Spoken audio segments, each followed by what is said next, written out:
Dear Arabs, among whom I am a guest here in Egypt. See? Here in Egypt.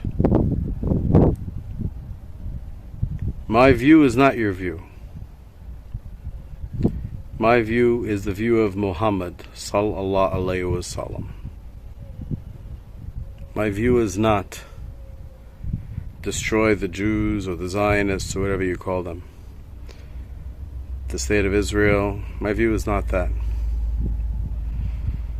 I speak mostly critical to them because they're the ones among whom I have credibility, or at least ought to have credibility.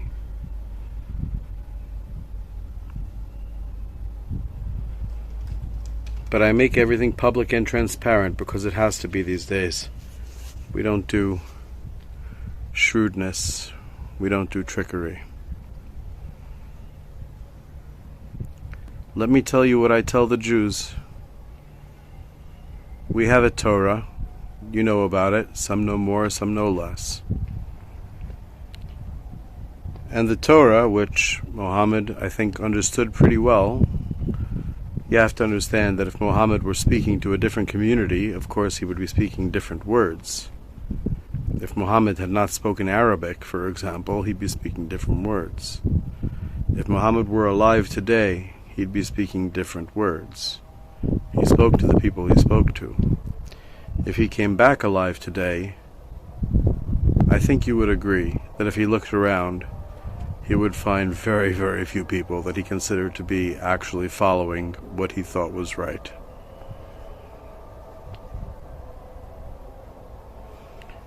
So back to my Torah, the Jews' Torah.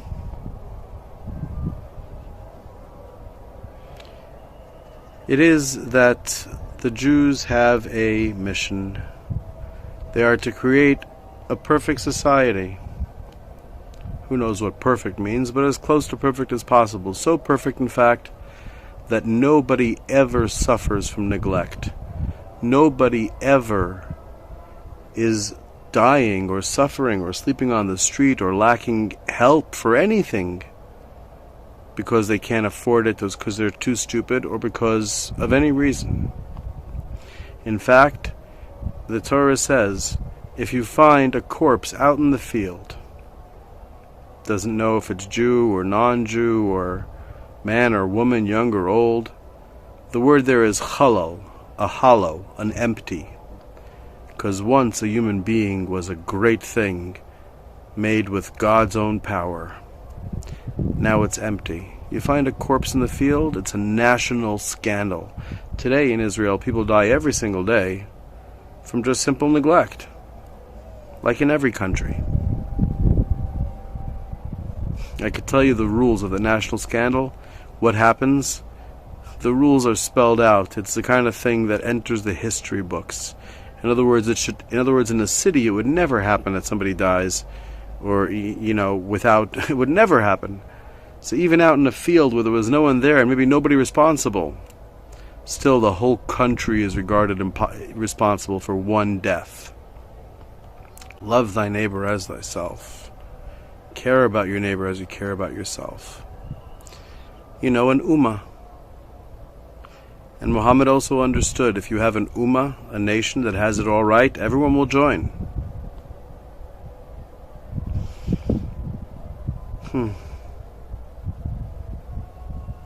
Well, I speak to the Jews in their language, quoting our prophets, our writings from the various books of Torah.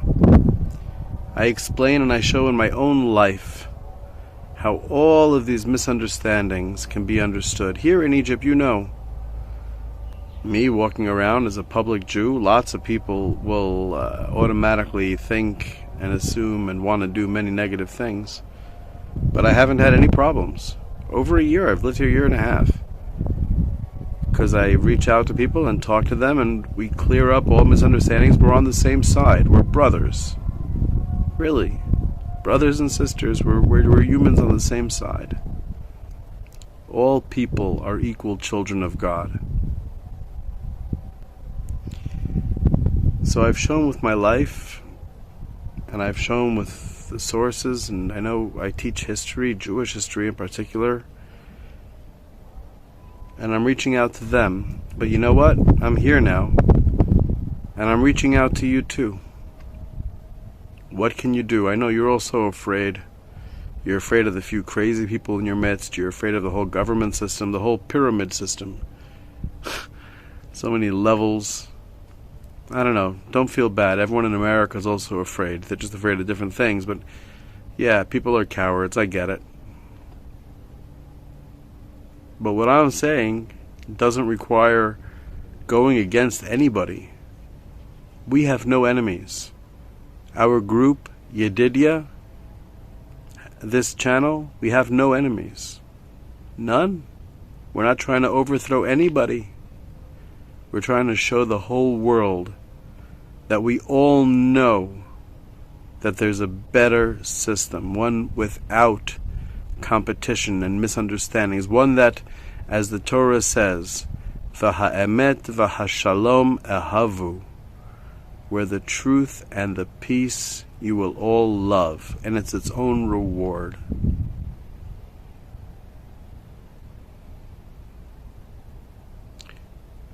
Again, not against anybody whatsoever.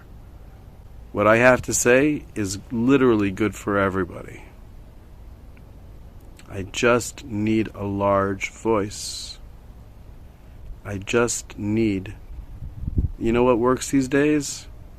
Swords, lawyers, blackmail, connections, and money. The Bible says money is the most useful thing. Money. So I started a campaign. If you're Egyptian, you probably can't contribute much, but you know what? Even $1 with a little message there in any language would be appreciated. I started a campaign to raise $1 million. That's the minimum that I need to have a chance at breaking through the system so that millions of people will be able to hear and consider my voice. I don't plan to be a leader. I plan to help make the conversation not through swords, but through one person speaking at a time, and I know a lot of things, and I can help lead the conversation. That's it. Humans won't need leaders. When I'm done, we won't need leaders. We won't be hanging the leaders. We'll be respecting our current leaders. They did the best they could within a messed up system. We have no problem with the leaders of the day. They'll see the light. They'll apologize for what they got wrong, and they'll explain how they did their best. They don't even need to have to explain. It's up for us to assume that they did the best they could. Well, I was supposed to leave this area. As you can tell, I'm the last one here. I think I was supposed to leave it a while ago. But I'm in this world. I'm not of this world. I have my own set of rules to abide. Love you all. But for God's sake, save your fucking self.